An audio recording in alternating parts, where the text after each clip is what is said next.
Welcome to NFL Live, presented by Lowe's. Pittsburgh delivered last night, as I said. We'll see what they bring tonight. We expect another massive crowd. As you see the camera flying over to us, that's Swagoo waving from the bottom there. You're going to see us. Oh, Swag, now we're here. What's up, everybody? What's Marcus happening? Spears, Mina Kimes, Ryan Clark, Dan Orlovsky, Field Yates, and Peter Schrager, as well as Adam Schefter, will join us throughout. Swag's feeling good. He thinks the Cowboys had a good first round. And we're going to dive into all of it, you guys. Let's start with, I didn't mention Ty Simpson yet, Dan. I'm sorry. We're going to get to that, okay? One of the bigger first-round surprises, Ty Simpson, the quarterback out of Alabama, taken at 13th overall by the L.A. Rams. An ideal situation for Simpson, since he'll get to learn behind Matthew Stafford. And Sean McVay very clear last night that this is Stafford's team. I asked Simpson what it'd be like to learn from McVay and Stafford. Yeah, I mean, two of the greatest minds in, offense, especially with, Coach McVay in the quarterback offensive standpoint. And then, Matthew is one of the greatest of all time. So I'm looking forward to it. All right, Dan, I'm going to say this once. Congratulations. Ty Simpson ends up you get a tiny shake because I don't really want to give you a handshake. He doesn't need a handshake from everybody. All right. All right. This is what they do now. Clock it. Yeah. All right. We clocked it. You were right. Ty Simpson ends up being Moving drafted a lot earlier than people expected. Quickly, huh? But why do you think LA is the right landing spot for Simpson? This is a rare instance in two ways. One, both parties get to thrive. I think the player, this is the place that is most ideal for him to thrive. We think of Sean McVay's offense, under center play action motion. So that's where they rank NFL. That's everything that Ty Simpson did as a player. So when it comes to the player and what the team likes to do, it's perfect. I also think it's rare because the Rams are just trying to thread the needle here. We don't see situations in the NFL where, hey, we're a really good team, Super Bowl contending team. We've got this old quarterback. We've got multiple first-round picks. We like a player that fits exactly what we want to do. Can we take them? And that's where the future and the present kind of collide. This is not common, and I think it takes a lot of courage organizationally to make the decision to do it.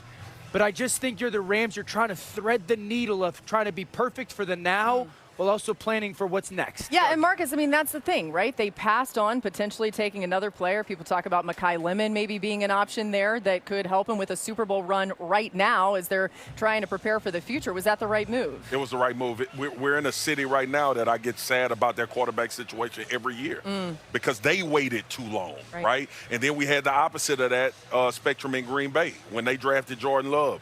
Aaron was pissed off, but at some point, bro, you no longer going to be a Packer. We need to start trying to prepare for that. Now, I get it about another position and get another piece for Matthew Stafford. Cool, that's great. Here's what I want to remind everybody. Let's see that happen tonight. No, but I want to remind everybody about the Los Angeles Rams. They aren't afraid to make moves during the season. It's true. They make moves for people that's going to put them over the edge to win a Super Bowl as they watch the season play out. You know what? We need another pass rusher. Let's go get Von Miller. You know what? We need a guy on the back end. Let's go get Jalen Ramsey. We need this. We need that. We need to figure out how to be Super Bowl champions as the season go along. So, yes, I understand. Take a player at 13 that can help Matthew Stafford or help this team, or take a guy that you think you can turn into the future of your franchise. I think that's more poignant now. And last reminder, RC and MK, you don't have to pay them like we used to. Yep. Right. That's another big part of this. Conversely, you don't reap the benefit of the quarterback on a rookie contract if he's not your quarterback for a couple of years. I was very surprised by this, despite Dan's many predictions, mostly actually because of how the Rams have operated this offseason. They've been so all in on this year with the moves they made, particularly in the secondary. I expected that to continue. This is a team that should be in the Super Bowl. I think we all agree. And while at the moment now we can say, okay, they're trying to do two timelines at once, good organizations do plan for the future, I see that. If it's December and Devontae Adams, who's turning 34 and had a hamstring injury last year, is banged up, that is a thin group of receivers behind Puka Nacua, who also takes quite a beating, by the way, with his style of play. And I do think you will be wondering at that point, especially if you're Matthew Stafford, what if we had taken Makai Lemon or Kenyon Sadiq, a player who can help us on our Super Bowl run now? It is easy to not worry about it until the injuries happen. Yeah, and where we sit right now, Jordan Whittington and Cody Parkinson would be your third option behind Devontae and also Puka Nacua. And I feel like this could be the right move in the wrong way. Why do we have to draft Ty Simpson at 13 when we know we don't pick again until 61? Will we be able to get a pass catcher that can affect Matthew Stafford in this season at a high level with where we pick? And the other part of it, when you look at planning for the future, you're planning for the future with a guy like earlier you said, Dan, maybe we'll see Matthew Stafford start 2 more years. Right. So in 22, 23, 24, 26, 25, 6, 7, and 28, you're going to start a guy in 28 that only has 15 starts over that period of time.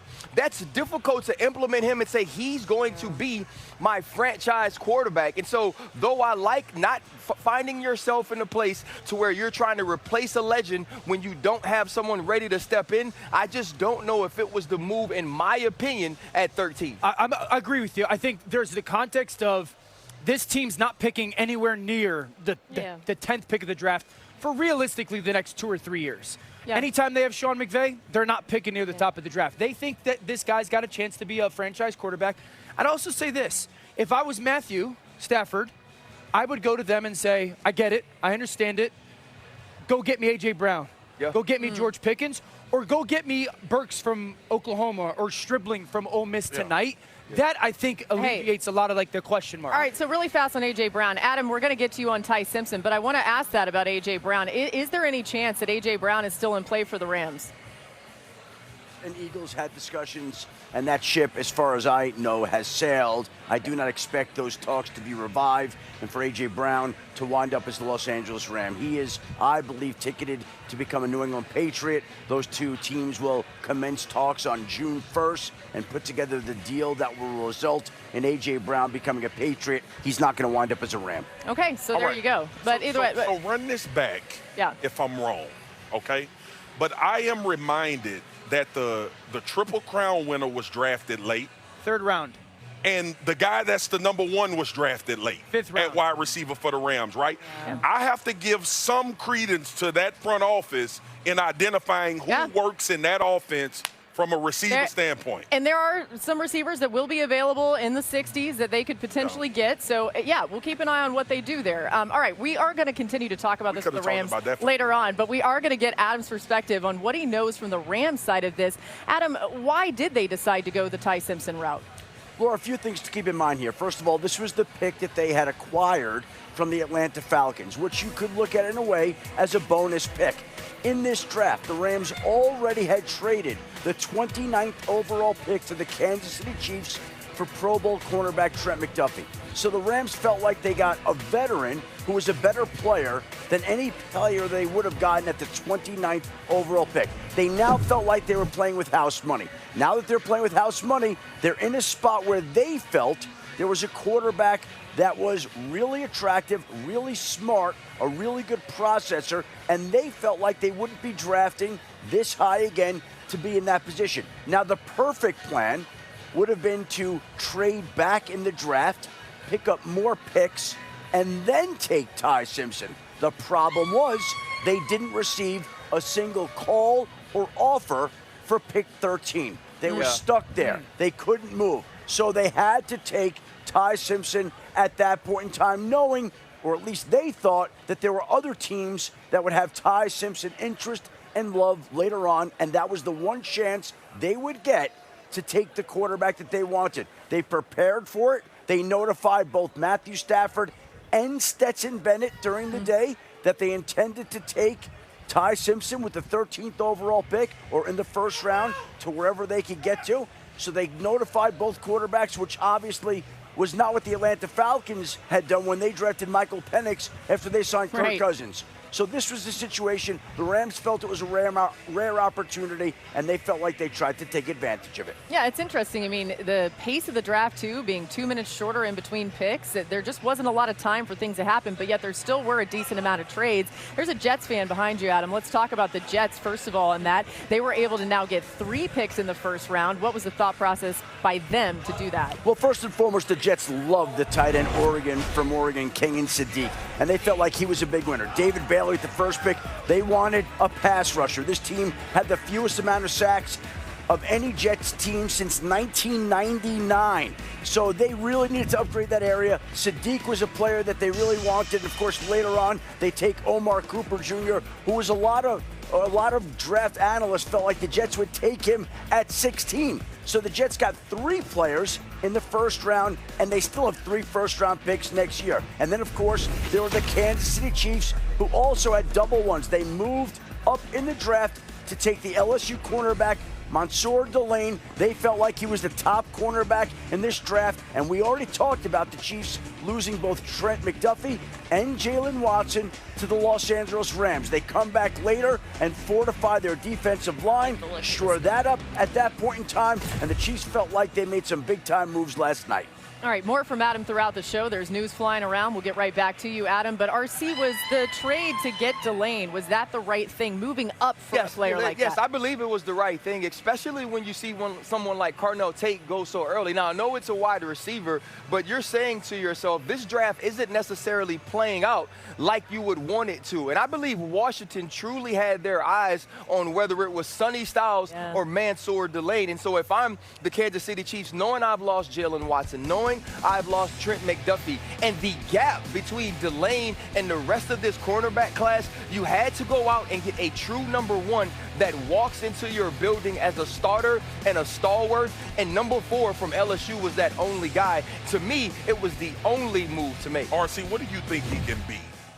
I think, so one, I think we didn't get an opportunity to see his versatility at LSU. Yeah. I believe he's a guy that can move inside. I believe he is a guy that could travel. But when you watch the way he played under Corey Raymond, who's been at LSU multiple times with multiple first-round corners, he was able to do anything. They put him in off. He bailed. He was able to press. He understood motion and feel. And so when you have a Steve Spagnuolo that can put you in all those positions, he's perfect. It's easy to see why Steve Spagnuolo probably greenlit this pick and coveted the player. I think your point about the gap between him and the rest of the corners is important. I also think that the Chiefs probably thought they could address wide receiver later in the draft. They took a defensive tackle later. But as far as the fit goes, I think this is seamless. We know that this Chiefs defense plays man coverage at the 4th highest rate in the NFL. Mansour, I liked his zone reps, but the press man reps were really what sold me on him. He's so physical at the line of scrimmage, calm throughout the route. He's able to get hands on the football without being grabby. He's a good tackler as well, which we know Spagnuolo also values in his corners. So to me, it is a hand-in-glove fit between the scheme and the player, even if it did take a premium to go up and get him. Are we more L'Jarius Sneed or Trent McDuffie? He's in between those players. Yeah. He's in between those players, and he's also... Can he be a blitzer? At least based, he can do everything. Like, I truly believe he can do everything. I believe he has the skill set. We just watched him do one thing at LSU because that was the thing he did extremely well. But under Steve Spagnuolo, even Trent McDuffie became more than what he was at Washington because he wasn't a guy that had to move inside there.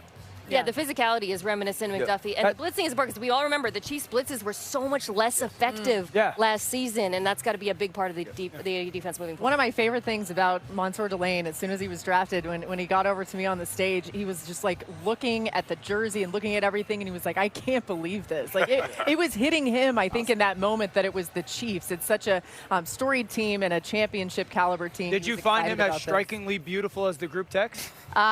I'm not going to speak for... Stop blowing up the group text. I'm not going to speak for the guys on the group text that thought he was strikingly beautiful, but I think he's a good-looking guy. Hey, I'll be honest.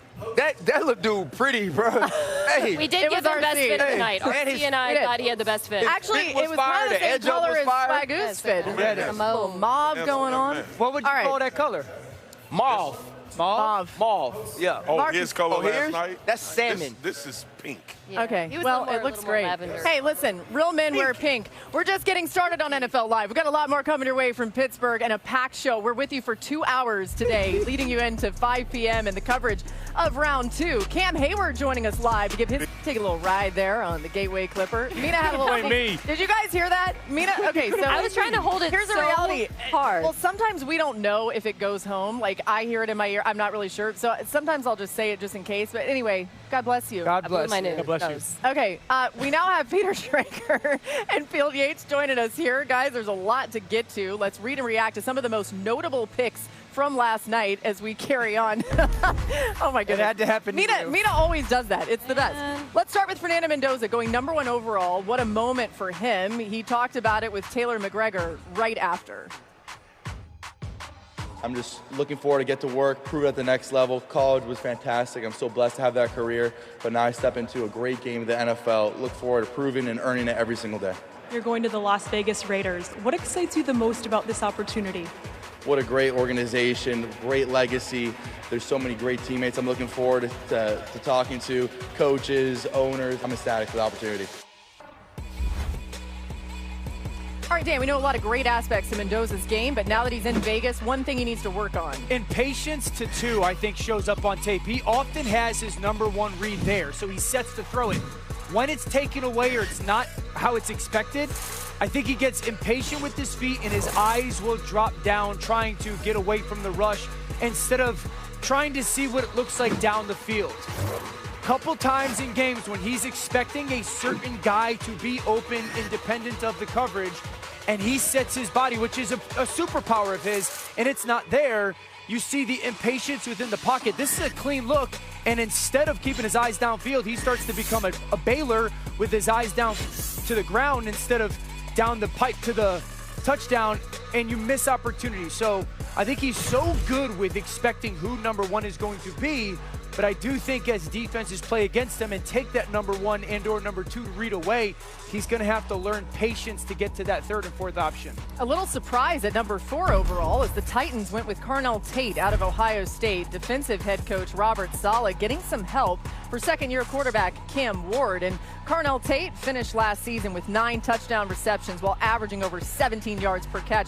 Last season, Titans wide receivers combined for 9 touchdowns and did not have a single one over 40 yards. Tate had 5 of those for the Buckeyes. Mina, what do you make of this pick?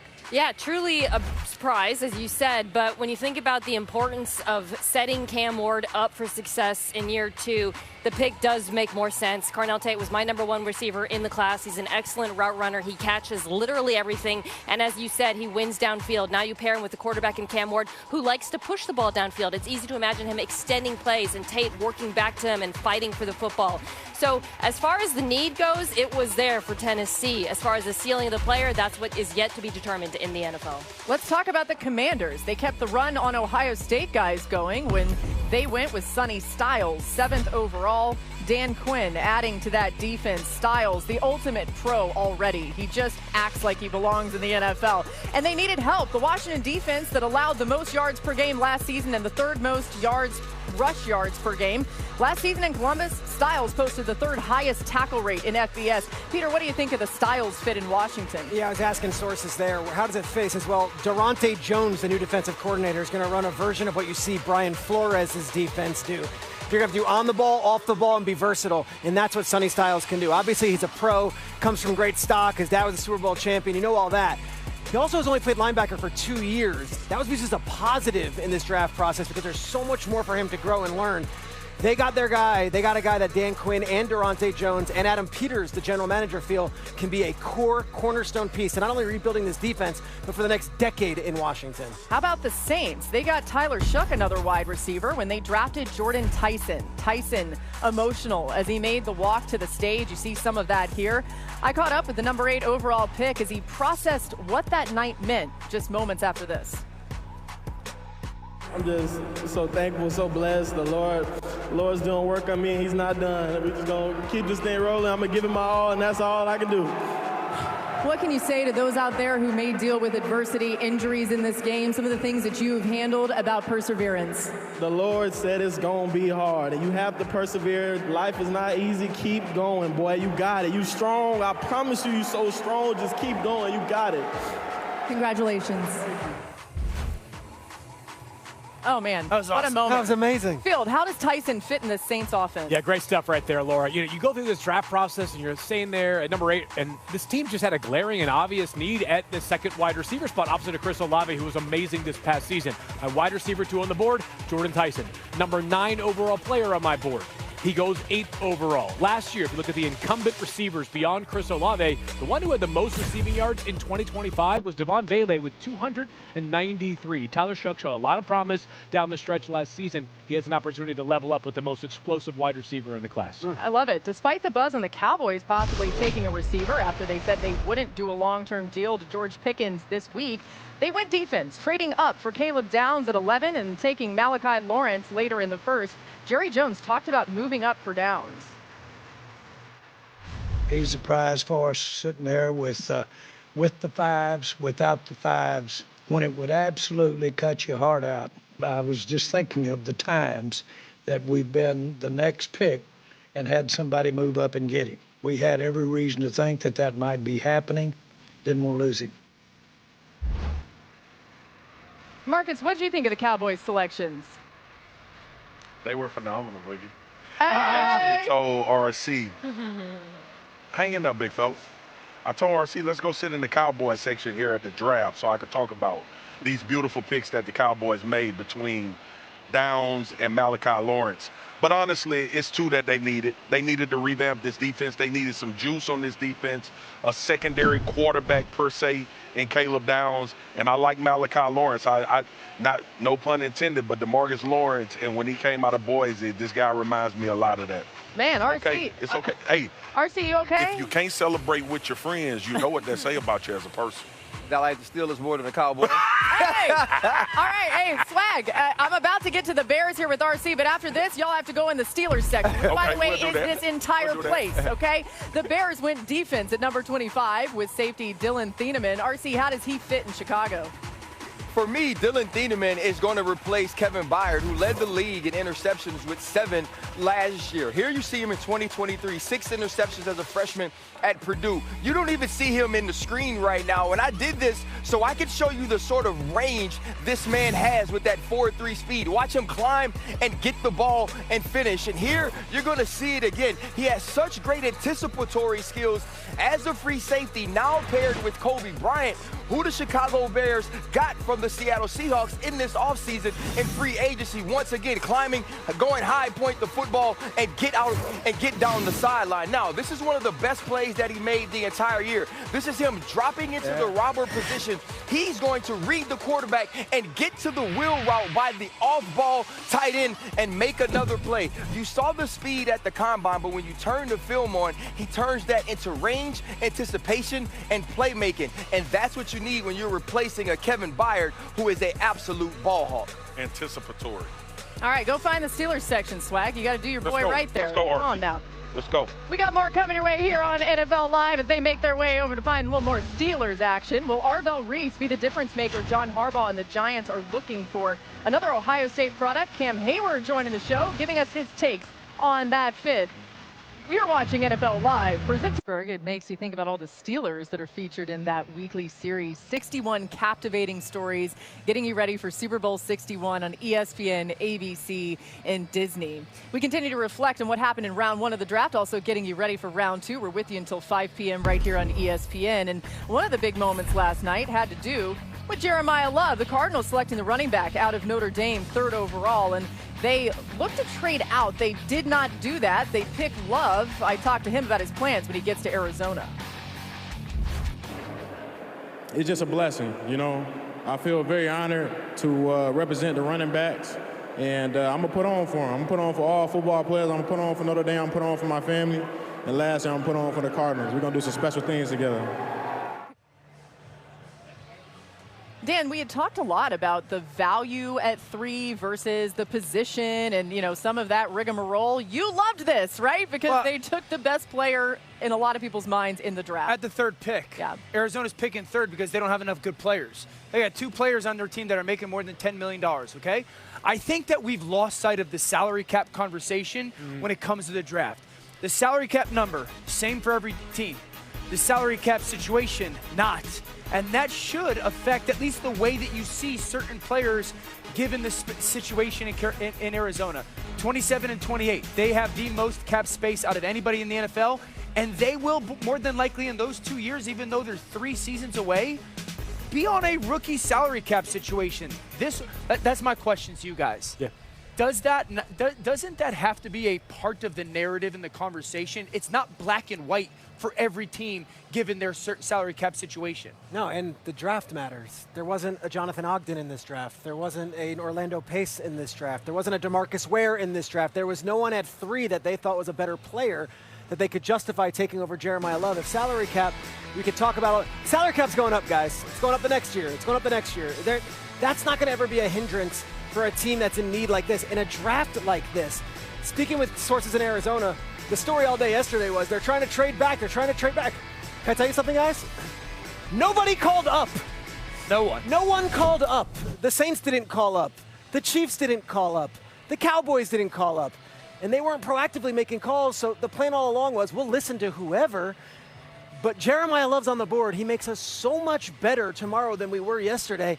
They're thrilled to have him right now, and they've got a ton of more picks today. Real quick, was he clearly their best player? Was it clearly like Jeremiah Love? Seems like it, right? Like any other draft, they have their players and their scenarios. But yes, he was the best player on the board by far. That's why they took him third overall. Field, there are some options still on the board for them at quarterback, right? You think about a Carson Beck, maybe a Drew Aller. I mean, there's some players that they could draft. They didn't get a quarterback in round one. Do you see them going for a quarterback later in this draft? They have to, maybe as soon as tonight, maybe as soon as the second pick tonight, because they currently own number 34. Given the fact that the Jets traded up to 30, there's not a lot of competition for a quarterback between them and San Francisco, who currently own pick number 33. Here's a question I have is, given the fact that Ty Simpson, a target that we all linked to the Arizona Cardinals, went off the board last night, does that increase their urgency to, if they do want to take one of these quarterbacks, taking that player early to secure said player? Or is Arizona going to continue to try to play the board and say, if we have a third-round grade on a guy like Carson Beck or Garrett Nussmeier or Drew Aller, we're going to try to wait until pick number 65, which is when they are currently scheduled to pick in the third round tonight, and let that player fall to us. A very interesting dynamic today. Quickly, you don't like If I'm that? the Cardinals, I'm not taking a quarterback in round two. I'd rather lose most of my games next year and get into the Arch Manning Sweet States than take a second-round quarterback. Okay. Well, Easy for me to say. What if you like Carson Beck? If you like Carson Beck, you're taking him then. I want to I'm take a still kid that stuck I love on the next year. first part of the conversation. Again, Jeremiah Love's amazing. Number 2 player on the board for me. I get it. I've heard it. We've heard all the sides of the argument. I still remain on the side that if I have a chance to draft the pass rusher that I believe can influence winning more at number 3, that's where I would have landed. Jeremiah Love is going to be an excellent player at the NFL level. We just have seen this story play out a few times recently, including the likes of Bijan Robinson. Yeah, Field. I mean, you hope that they can surround him with enough firepower, especially on the O-line. You would talk about Ashton Genty, too, as another example of things not being ready for a player at that level. All right, Adam Schefter back in here for some top stories. Adam, maybe lost in all the shuffle with some big news surrounding George Pickens last night. What do we need to know about him and the Cowboys? Or he's signing his franchise tender, which means two things. It means that he now must participate in the Dallas Cowboys offseason program because he's under contract, or at least training camp when it begins. He's obligated to be there, and the Dallas Cowboys now can trade him if they want. Now, they say they're not going to do it. They have no plans to trade George Pickens. But George Pickens wants to be paid, and he hasn't been paid yet, and Dallas says it won't sign him to a long-term extension, so maybe there'll be a trade down the line. Meanwhile, the Philadelphia Eagles traded with the Dallas Cowboys to go up and take Mekhi Lemon. He was on the phone with the Pittsburgh Steelers. The Steelers thought they were going to be able to get him. The Eagles jumped in front of them to pick number 20 to Dallas' spot. They take Mekhi Lemon to become the latest wide receiver acquisition for the Eagles, which sets up the eventual June 1st trade of A.J. Brown to the New England Patriots. The two sides cannot agree to and commit to a deal until after June 1st due to the salary cap ramifications. But right now, that trade is likely to happen, whereby A.J. Brown would be sent to New England, and New England now is traded for Dontavian Wicks, traded up to draft Mekhi Lemon, sign Hollywood Brown, sign Elijah Moore. They have replenished that wide receiver room, knowing what's ahead with A.J. Brown. Yeah, reading the tea leaves, listen to the reporting from Adam. I think we all know what's going to happen there. Adam with us throughout. We're with you till 5 p.m. More coming your way here on NFL Live from Pittsburgh as we get... Let's go, Cam Hayward, the voice Cam on that, and he is with us now. He do TV. Feel it, Cam. Can I say something? Look at Please Big say Sexy. something. Big Sexy up here, baby. As somebody that was on the team when you came in, to see you still doing it 15 years later at that high level, I remember watching you practice and watching you fight every other play. Here's the punchline. Thank you. Right? No, I'm just saying, and I said to myself, no way somebody keeps that sort of hunger for his entire career. But you've done that, man. Like, you've done that at a high level. You started practicing like you were an undrafted free agent. You still play on Sundays in Acrisure Stadium the same way, man. Like, you should be proud that you have become the greatest Steeler of your era and one of the best to ever play here, man. It's been an honor to watch it, bro. You're saying that, but now I feel like I got to get into a fight this year because we got a new coach. So Yeah. I got some Whenever work you to do. we'll be like, it happened because of this. Great job on the stage last night, by the way. Thank Incredible you. reception from this crowd. Let's talk about the Steelers pick, because I want to get your Yes. take on it, and we'll just remind people how that all went down. And it was interesting because I was kind of hoping to be somebody in the green room. Did not end up being that. It ends up being Ihanature. But when you think about what he's going to bring as an offensive tackle to this team, what comes to mind, Kim? Oh, I was watching Max last night. He gets to the second level with ease. I love his motor. For an offensive lineman to, finish plays 3 seconds, 4 seconds, 5 seconds is huge. And he's just got a big frame. And when you have offensive linemen, I know we have Broderick, I know we have Troy, but it's good to have more, and especially in the trenches. Yeah, I mean, I thought it was a great pick, especially there was a run on offensive tackles in the middle of the draft. Everybody knew the Steelers might be targeting that position. He first caught my eye when I was watching David Bailey, Texas Tech. I thought he held up extremely well in that game. And you alluded to the big frame, 6'6", 330 pounds. I think he's got nice athleticism at that size and also untapped potential. I mean, this is a guy who just started playing in junior college. How much do you have to love football to start in junior college and then stick with it and become, a first-round draft pick? I think he has a ton of potential. Love this pick for Pittsburgh. Well, to actually start football in junior college and not quit. Yeah, that's what I'm saying. How much? Oklahoma Jones must have been crazy. Yeah, it must have been crazy. But the other piece of this is the ability to develop. Yeah. Right? He could still learn. And you see the athleticism. He was a former soccer player before he started playing football. By the way, imagine no soccer for me. Playing soccer at that size, the way he can get to the second level, but the athleticism that you need on the outside to protect. And also there needs to be some people that understand how to get this run game going, because when this team plays physical on both sides of the line of scrimmage, that's when the Steelers are the best. I like the freshness that he's going to have starting football this late. Somebody would have told my ass, look, man, don't start Wait playing a little until you're a bit. sophomore Right. in high school. You said freshness. You said freshness. I saw him get off the plane in little slippers. I was not ready for that. Yeah, so yeah. That's different for me. I'm not a slipper guy. He coming from Tempe, though. Anyway. He coming from Can't wear Tempe. that anymore. We These need kids- big platforms. Straight up. Cam, I got this question for you, though. Yeah. All right, I've been staunch about this. And I'm not going to put you in a bad position, but I have said numerous amount of times that this quarterback position in Pittsburgh needs to at some point get figured out, right? Whether that's a guy to take you into the future, you're comfortable with him sitting and developing. What did you see from Aaron last year based on his decision if he comes back that gives you the thought that you guys could really compete to try to win the Lombardi Trophy? The knowledge and the accountability. Watching him go into Baltimore and put on a show. Watching him deliver to DK Metcalf, help Pat Freiermuth continue to grow. And I just thought he held everybody accountable. He made sure everybody was comfortable, but we had the standard to play up to on offense. And in practice, he was holding the defense to that standard as well. So having him, along with more weapons around him, I think it just makes for a better fit. How much of a feel was it like having been around, right? Because we went from Ben and there were younger quarterbacks drafted. You tried to piecemeal and make that position work. Yeah. To get another veteran in, how similar was he or non-similar to Ben Roethlisberger in the way that he led?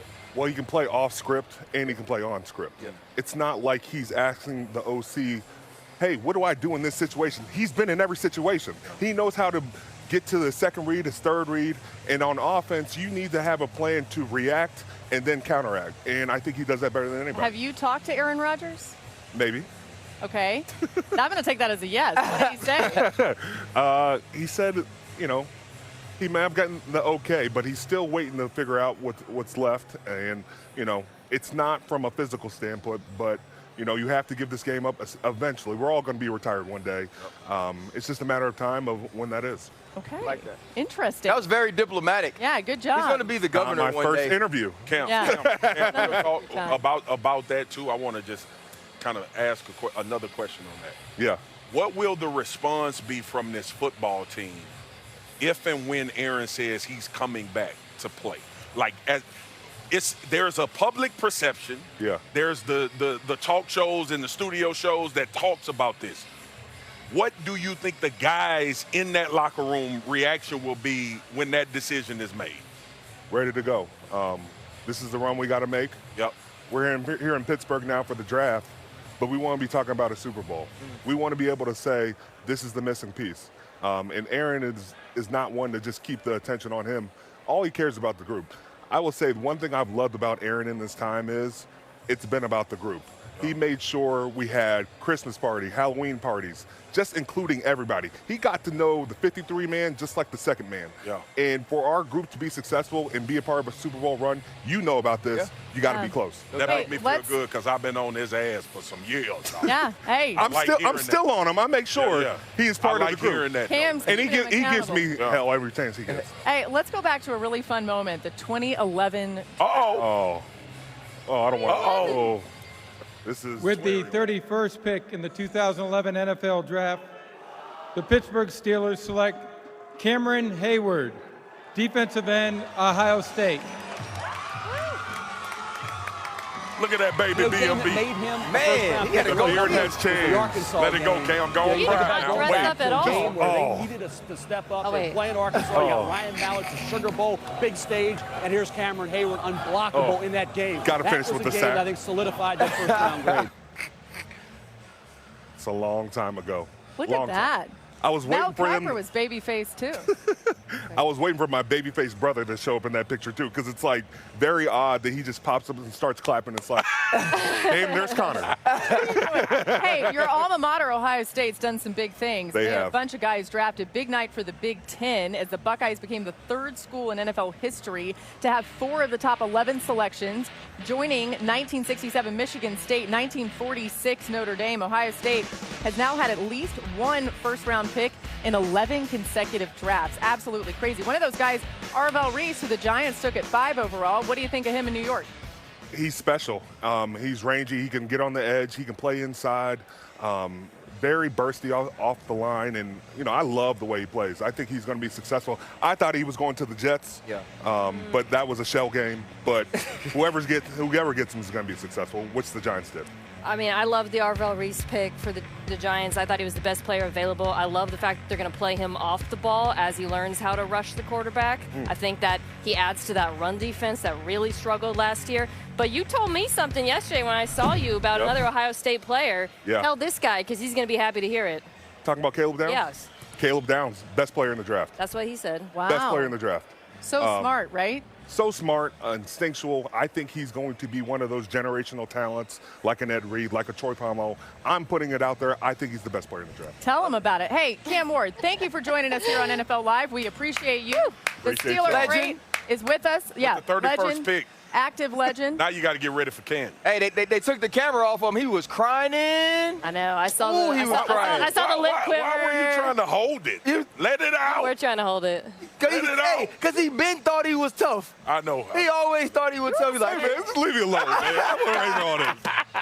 Big men cry too, okay? Coming up, we real. got a lot more coming your way here.